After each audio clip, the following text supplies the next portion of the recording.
تربیت کیسے کرنی چاہیے؟ میری طرح میری کولیگز اور اوسلو کی موسٹ خواتین کو یہ اہم کام اکیلے کرنا پڑتا ہے، کیا باپ ماں یہ کام اکیلے کر سکتے ہیں؟ باپ اور ماں اکیلے اولاد کی کیسے تربیت کریں گے؟ یہ تھوڑا ماسٹریس پوچھنا ہے۔ اب آپ کو سمجھیں، اللہ تبارک و تعالیٰ نے والدین کو اولاد عطا فرمائی، اور سوال یہ ہے کہ اولاد کی ساری ذمہ داری تربیت کی پڑ گئی والدہ کے اوپر۔ والدہ جو ہے وہ ساری اپنی اولاد کی جو ہے وہ تربیت کرتی ہے، اس کے لیے محنت کرتی ہے، اس کے لیے سٹرگل کرتی ہے، اور باپ جو ہے وہ ان کی تربیت کے اندر کوئی دلچسپی نہیں لیتا۔ تو اس طرح کا معاملہ جو ہے یہ تو بڑا افسوسناک مرحلہ ہے۔ ماں باپ جو ہے وہ مل کے اولاد کی تربیت کریں گے،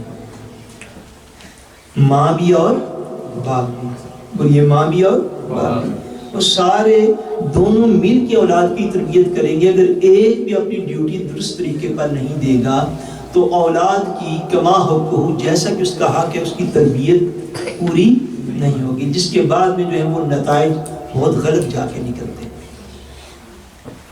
اس لیے اس بات کی طرف جو ہے وہ والدین میں ماں کو بھی دھیان رکھنا چاہیے، اور جو مائیں یہ سمجھتی ہیں کہ ان کے خامد جو ہیں اور ان کی اولاد کے باپ جو ہیں وہ درست طور پر توجہ نہیں کرتے یا اپنے بچوں کی طرف جو ہے وہ رغبت جو ہے وہ نہیں کرتے، تو اس معاملے میں ان کو آہستہ آہستہ پیار سے سمجھانا چاہیے۔ اور اگر کسی گھر میں ایسے ہو کہ باپ نے سارا سنبھال لیا ہوا ہو اور وہ ماں کو اس قابل نہ سمجھتا ہو کہ اس کا بھی بچوں کی تربیت کے اندر کوئی حصہ ہو سکتا ہے، تو یہ بھی درست نہیں ہے۔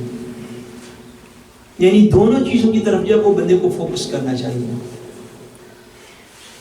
باپ کے لیے میجر اور اہم ڈیوٹی کیا ہے، اس بات کو بھی ایک منٹ میں سن لیں۔ باپ کے لیے سب سے میجر اور اہم ڈیوٹی یہ ہے کہ باپ اپنی اولاد کے لیے رزق حلال کمائے اور ان کے پیٹ میں رزق حلال ان کو کھلائے، اپنی بیوی کو رزق حلال کھلائے، اس کے لیے محنت کرے، سٹرگل۔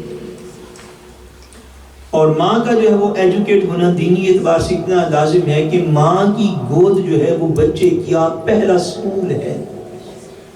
وہ کیا بچے کا پہلا سکول ہے، وہ پہلی درسگاہ ہے۔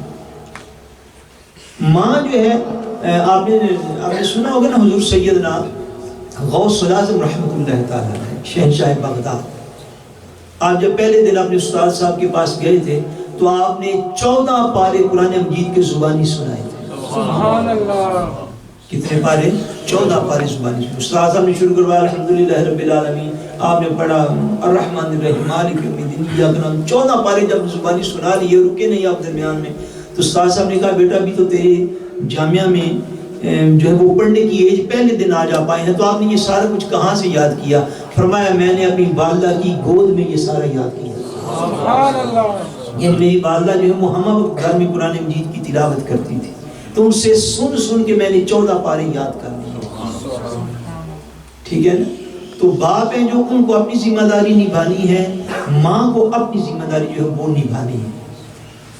ایسا کبھی بھی نہ ہو، ہمارے پاس کم سے کم جو لوگ آتے ہیں، دین نے ہمیں اعتدال کے ساتھ اور بیلنس کے ساتھ زندگی گزارنے کا حکم دیا ہے۔ فرمایا وَجَعَلْنَاكُمْ أُمَّةً وَسَطًا، فرمایا میرے حبیب کی امت، ہم نے تمہیں ساری امتوں میں بہتر امت پیدا فرمایا ہے، اور اس کی ایک تفسیر کی گئی ہے کہ بہتر کا مطلب ایک یہ ہے کہ ہم نے تمہیں اعتدال والی امت بنایا ہے۔ سو ماں اور باپ دونوں کو اپنی ڈیوٹی دینی ہے نا، اگر ایک ڈیوٹی دے گا ایک نہیں دے گا پھر اولاد جو ہے وہ خود بھی بیلنس نہیں رہ سکے گا۔ اتنا ہم لوگ وعدہ کرتے ہیں، وہی جتنے ماں اور باپ کوشش کریں گے کہ ہر بندہ اپنی ڈیوٹی دے۔ جو مائیں ہیں وہ بھی اگر ان کو اولاد کی تربیت میں کوئی مشکل ہو تو وہ سب سے پہلے اپنے خامد سے مشورہ کریں، اور اگر خامد کو اپنی اولاد کی تربیت میں کوئی مشکل ہو تو وہ سب سے پہلے اس بچوں کی والدہ کے ساتھ مشورہ کریں۔ اگر وہ دونوں بھی ایک کیا کہتے ہیں کہ سارے سیاستدان ایک پیج پہ ہیں، اگر وہ دونوں بھی ایک چیز پہ متفق نہیں ہو سکتے تو کل کو اولاد سے گلہ کرنے کا تو کوئی مفہوم نہیں رہ جاتا نا۔